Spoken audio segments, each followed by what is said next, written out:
The Bible's explanation of Christ and God is simple. The Spirit of Christ was the firstborn Spirit, the speaker and image of the invisible God. So, what went wrong?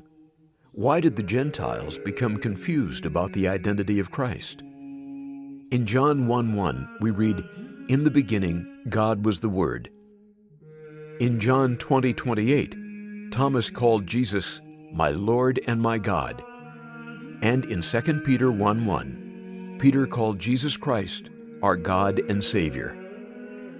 These verses that call Jesus God, written by Peter and John, are confusing for many. Most scholars will admit that it is impossible to believe that Jesus is God reading the letters of Paul. Paul makes statements like, "There is one God, the Father," and "There is one God and Father of all." Nobody will conclude that Jesus is God after reading Paul's letters. Why is the message of John and Peter so different than Paul? Because Paul was commissioned to preach to the Gentiles, but Peter and John were sent to the Jews, as Paul explained in Galatians 2:7-9. In John 1:1, John was telling the Jewish people that Christ was the God of Israel, the visible God, who appeared to speak in Genesis 1:1. The revelation that Christ was the God of Israel is the theme of John's Gospel, which contains several "I am" statements to prove God's promise, "I will save them by He will be their Elohim."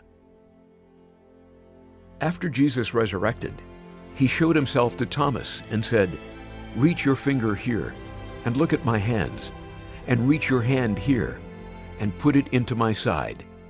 Do not be unbelieving, but believing."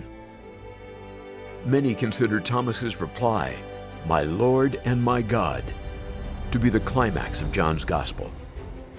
In John 20, verse 17, Jesus called the Father His God, saying, "I am ascending to my Father and your Father, and to my God and your God." Therefore, in verse 28, Thomas called Jesus his Lord and God because He was the God of Israel, the angel who Jacob called his God. Like John, the Apostle Peter wrote to the pilgrims of the dispersion, the dispersed Jewish saints. Peter began his second letter. "To those who have obtained like precious faith with us by the righteousness of our God and Savior, Jesus Christ."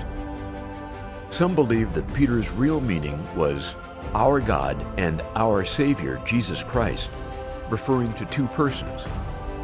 But in fact, in 2 Peter 1:1, he was imitating the introduction of the Gospel of John, John 1:1, to tell his Jewish brothers that God had fulfilled His promise to save them by their God, the God of Jacob. There is one more surprising statement by Peter, which is Acts 2:39, "As many as the Lord our God shall call." In the New Testament, there are about 500 uses of the expression Lord after Christ's resurrection, and in all cases, only Christ is called the Lord before the Lord's Day, except when referencing Old Testament passages or when calling God Sovereign Master and Lord of creation. Could Acts 2:39 be the one exception to those 500 cases? No, because just 3 verses earlier, in verse 36, Peter had just finished explaining that God made Christ the Lord. So how could he forget this only 2 sentences later? Peter's message to the Jews gathered there was, "As many as the Lord our God, the God of Jacob, shall call."